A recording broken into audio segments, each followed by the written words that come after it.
എല്ലാവർക്കും രേഷ് ഹിന്ദി വിദ്യാലയത്തിലേക്ക് സ്വാഗതം.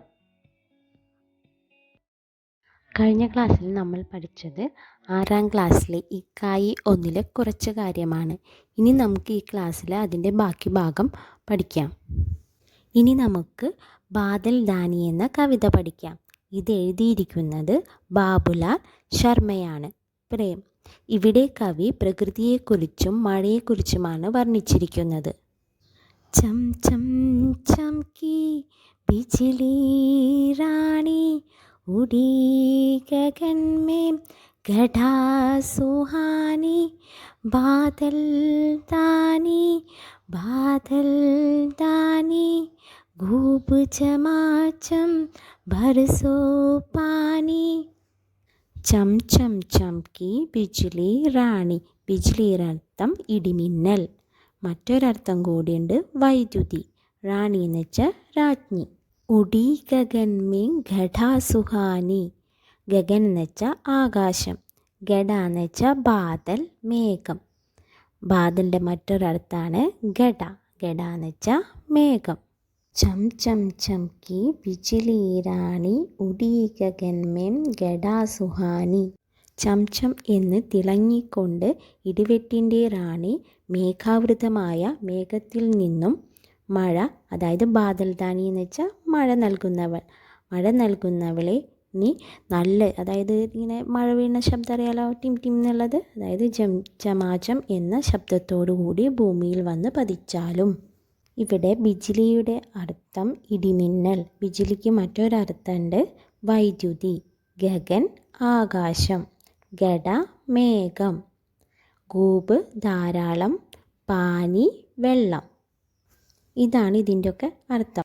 ബാദൽ ദാനി വെള്ളത്തെ ദാനമായി നൽകി. ചമാചം ശബ്ദത്തോടു കൂടി ധാരാളം വെള്ളത്തെ നൽകിയാലും.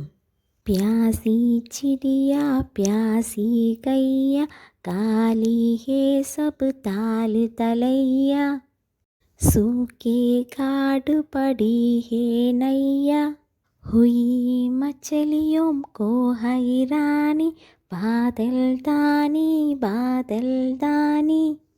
പ്യാസ് എന്ന് വെച്ചാൽ ദാഹം.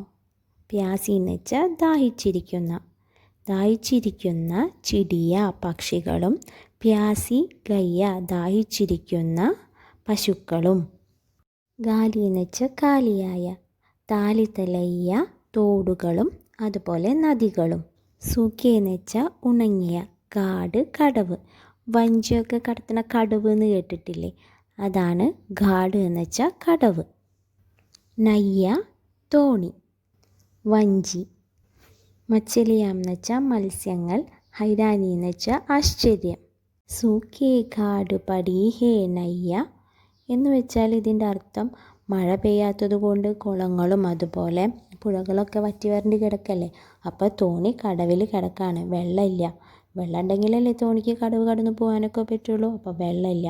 അതുപോലെ തന്നെ അവിടെയുള്ള മത്സ്യങ്ങളെല്ലാം ആശ്ചര്യത്തോടു കൂടെ കിടക്കാണ്, വെള്ളം കാണാനില്ല അവിടെയൊന്നും. അപ്പോൾ ബാദൽ ദാനി വീണ്ടും പറയാണ് മേഘത്തിനോട്, മഴയെ ദാനമായി ഭൂമിയിലേക്ക് നൽകിയാലും, നല്ല ഇടിമിന്നലോടുകൂടെ നല്ല ശബ്ദത്തോടുകൂടെ ധാരാളമായിട്ട് വെള്ളം നൽകിയാലും എന്ന് ബാദൽ ദാനിയോട് പറയാണ്.